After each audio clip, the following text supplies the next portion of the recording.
Welcome to the Digital Hoofprint Podcast, a podcast that empowers equine entrepreneurs to grow their business online and increase their impact, authority, and income. My name is Abriana, and I'm here to share my strategies for online growth, overcoming mindset blocks, and increasing productivity for horse business owners just like you. Are you ready? Let's go. Hey, everybody, and welcome back to the Digital Hoofprint Podcast. My name is Abriana, and I am the head unicorn in charge over at Black Unicorn Creative, and we create brand and web experiences for experts within the equine industry. Today, I wanted to share the 4 industry trends that I've noticed that will be really important for this year, 2022. This is something that is, or these trends are something that is noticed kind of industry wide, over multiple industries. But when we're looking at the equine industry in particular, I know that we are slow to adopt a lot of new processes, methods, technologies, things like that. So these are going to be really key to pay attention to in 2022. And the people who are slower to adopt these trends will find that they are having issues with client acquisition, client retention, and the balance of their life and their work and making their business work for them. So let's get right into it. So the first industry trend that is going to be very important in 2022 is digital solutions. What does that mean? That means that when it comes to paying, booking, signing documents, or learning, there needs to be more emphasis placed on online or digital solutions for that.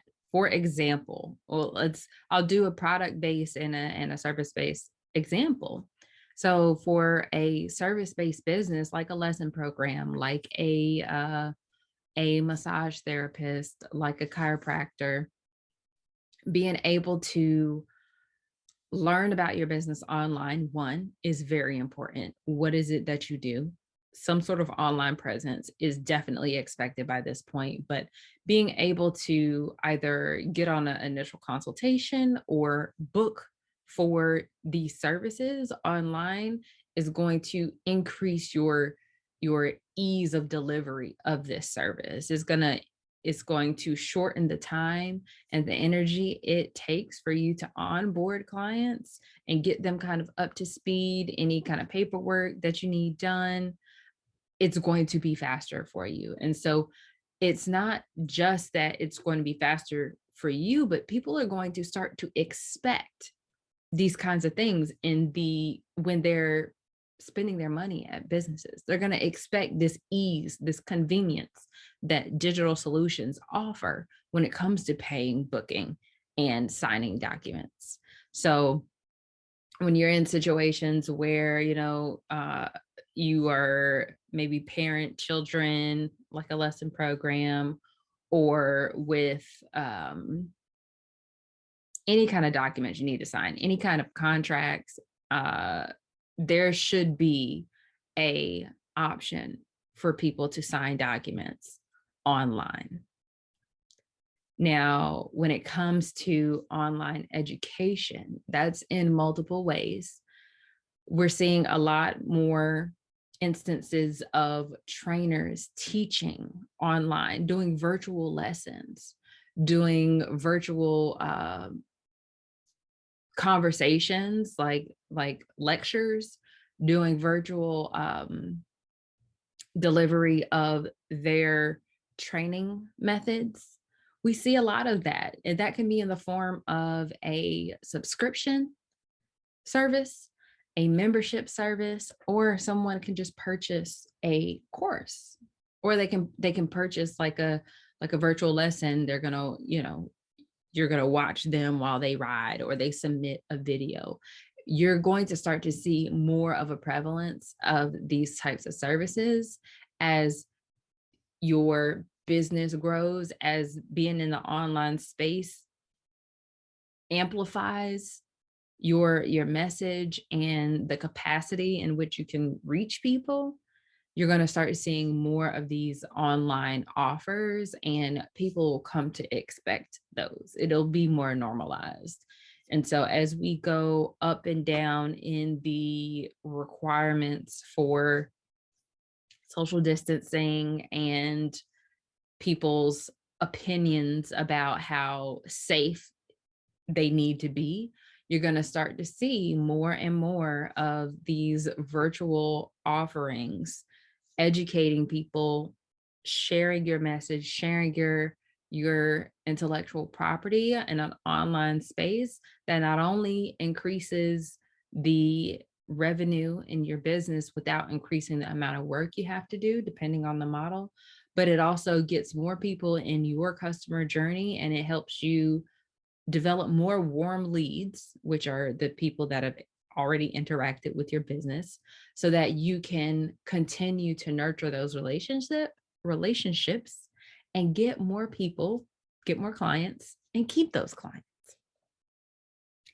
The second trend for 2022 that I wanted to share with you is that there is going to be a lot more of an emphasis on diversity and accessibility.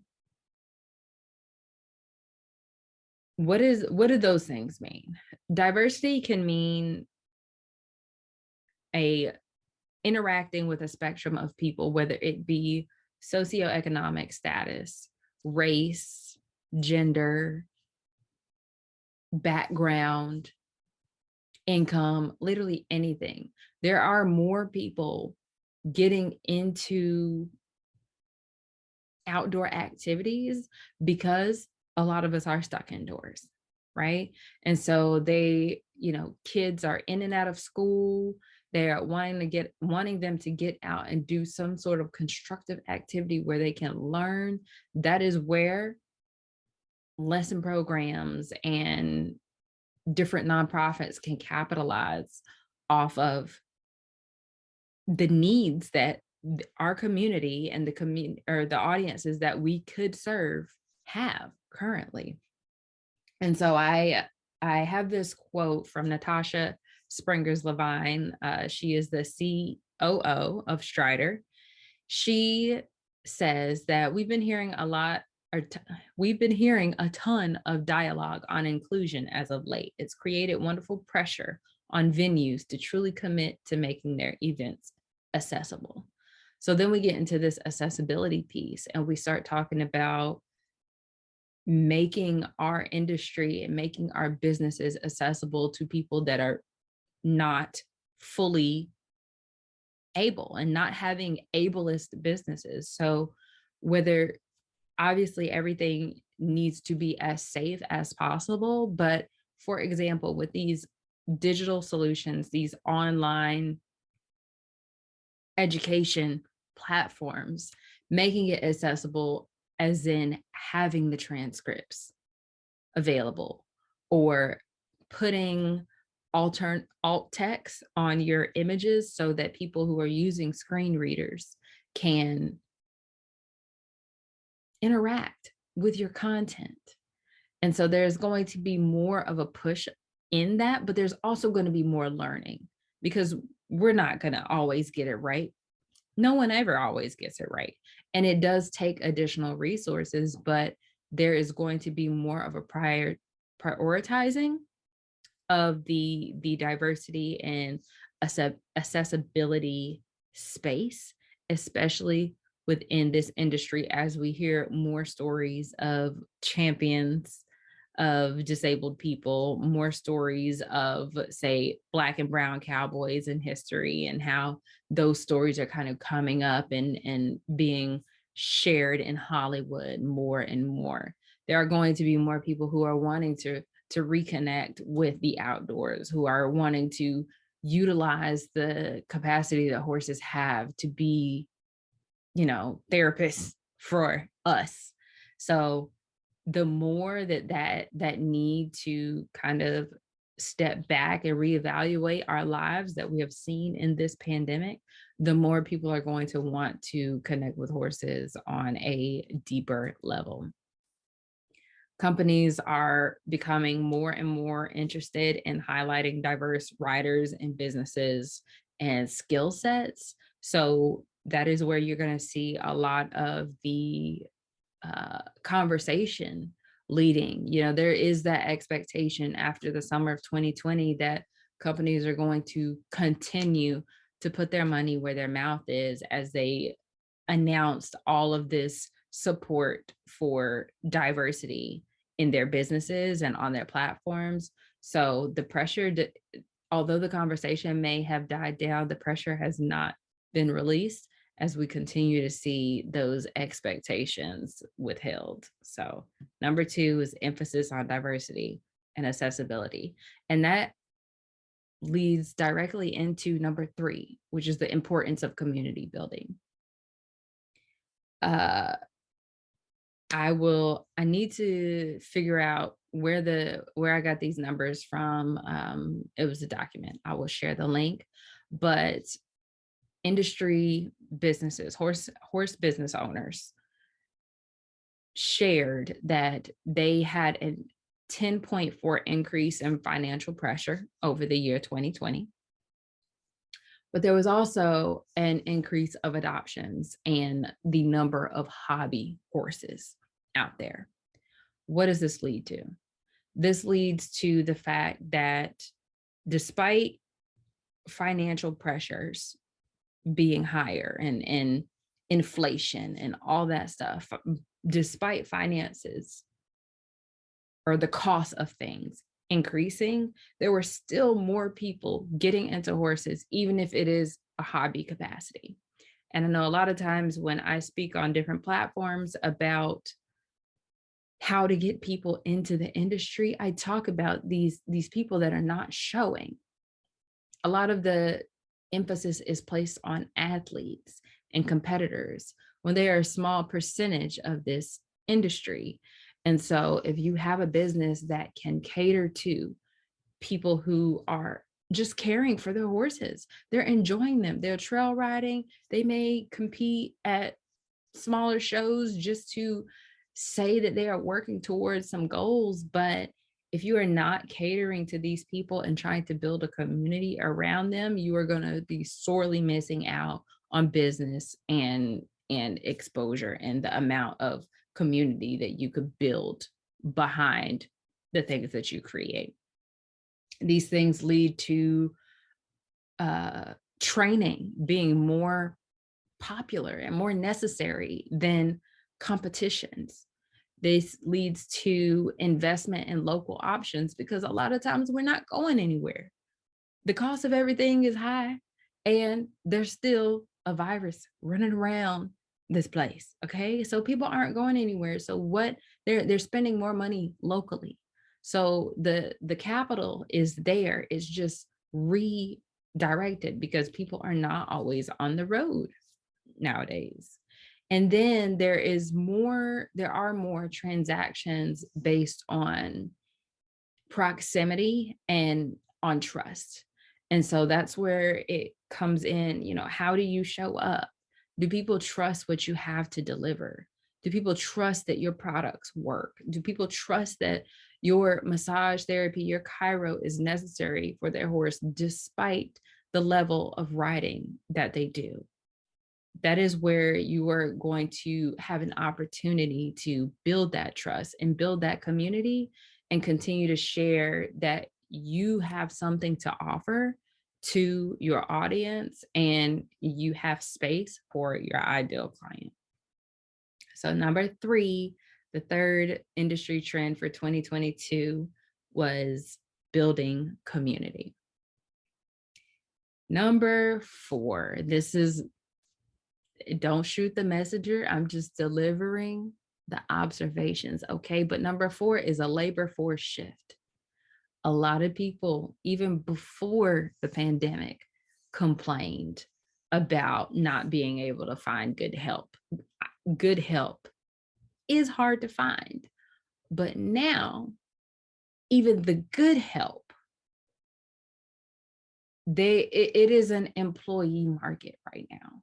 So we hear about the talk of the great resignation, and people quitting their jobs, people not working, all of these different circumstances. But I truly think it's a great reprioritizing, because people are realizing, not only with them being stuck in the house, having to take care of their children if they're not in school, if they don't have any kids, having to navigate this pandemic and still doing the things that they love. They are realizing their priorities and realizing what they will and will not take from a place of employment.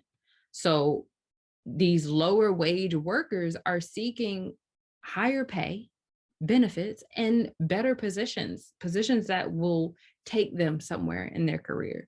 So I see a lot of people saying, oh, I can't find anybody to work to muck stalls. I can't find any working students. We don't have barn rats anymore. That kid that hangs around the barn all the time and just wants to learn. We are in a place now that might not always be the safest for the people involved, but also people have bills to pay. People have bills. So you'll see these ads. I've come across ads saying, I'll give you housing and you can keep your horse here, but I need you to work 40 to 50 hours a week. And on paper, that seems like a good idea until you get into that situation and realize, despite the comping for living space and, whether or not there is or is not a horse, there are bills outside of that. They need the opportunity to make money. And as you get into older workers, there is a understanding that healthcare is necessary, especially when dealing with horses. And so not only are these people wanting to work hard, they want to go far. And so if they're working in positions that they know will not take them to that next step, to that next place, they likely will not want to stay. And so this labor force shift comes or brings to the table a conversation of, what can I offer an employee? How valuable is it for an employee to work with me in my business? What am I replacing? What does this employee replace? How much does it cost to have this person here? How much does it cost me in time, money, energy? What does not having them there cost me? Those are the conversations that business owners are having to have now, because it is an employee market. And they're saying, okay, you know what? I was really passionate about this. I really wanted to work and do this, but I cannot afford living. So I am going to go either to a different job or completely out of this industry so I can afford to live, but I also can afford to keep my horses. And that is the issue that we're dealing with in our industry today. People are prioritizing mental health and flexibility and additional options and benefits. And I feel like everyone in this industry has a story of being in a work environment that was not good for their mental health. People are understanding that is necessary. That is a requirement. That is important, because we're stuck at home. We're, having hard conversations on the internet. You are learning where your family stands on some of the social and political conversations that we've been having for the last couple of years. So mental health and prioritizing that is so important now. And so employees are not wanting to be in those kinds of environments that will jeopardize that when they know that they don't have the resources to refuel at home. And then the barrier of entry to entrepreneurship is steadily decreasing. The more that people get on the internet and learn and take courses and take coaching and read up on how to run a business, how to put your skill set to work for you, how to build a business that supports the lifestyle that you want, the barrier to entry to entrepreneurship is so low now. It's the lowest it's ever been. You got 16-year-olds out here, making money on cryptocurrencies and different platforms on social media, going TikTok viral and getting brand deals to show up different places. I mean, the entrepreneurship barrier entry is so low now that people are choosing that as an option. If I am going to choose the struggle, what do they say? I'm gonna do bad all by myself. And there is a chief complaint, like anyone will say they're a horse trainer now. Anyone, every time I turn around, there's a blah, blah, blah, blah, blah. You also have to ask yourself, are you developing an environment that's conducive to having people train under you? If your environment is not one of safety and of learning, if they have to, really take a look at the toll that their work environment plays on their mental health, it could be, I'm not saying entrepreneurship is easy by any means, but it could be that if I'm going to do bad, I will do bad in a situation that does not have someone yelling at me all the time, And so we're going to start to see more entrepreneurs. It is a known statistic that Black women start businesses more than any other demographic in this country. Now, the capital and the funding does not go to that demographic, but that has been a statistic that has been consistent for years, year after year after year. And so when we look at what causes that increase in entrepreneurship, a lot of times it is a work environment that is not conducive to their career goals, their aspirations, or the kind of life they want to live. And so I see that for a lot of people in this industry as well. If they are working under abusive trainers or abusive veterinarians, or really just anyone that is not helpful in their growth, and go elsewhere, whether it's starting their own business or getting out of the industry completely. So we're going to continue to see this labor force shift based on the circumstances that we are in, being in a pandemic and reprioritizing what's required for us to be successful in this life and to be happy in this life. So that was the 4 reasons why, or the 4 trends of 2022 in the horse industry. I'm gonna recap them real quick.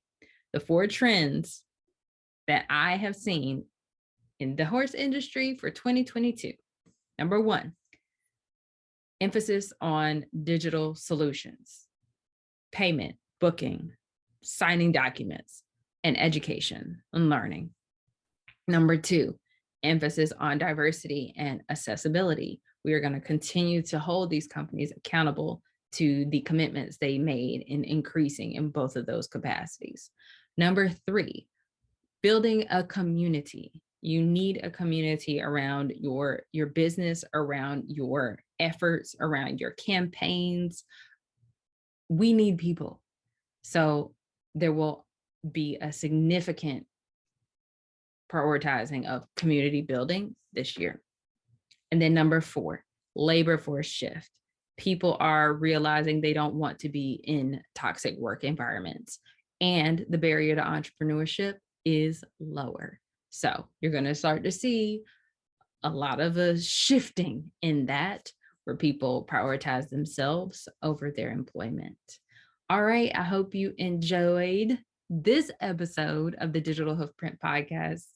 Be sure to subscribe to the podcast as well as my YouTube channel, where you can watch these episodes live as well. If you have any questions, hit me up on social media or visit my website, blackunicorncreative.com.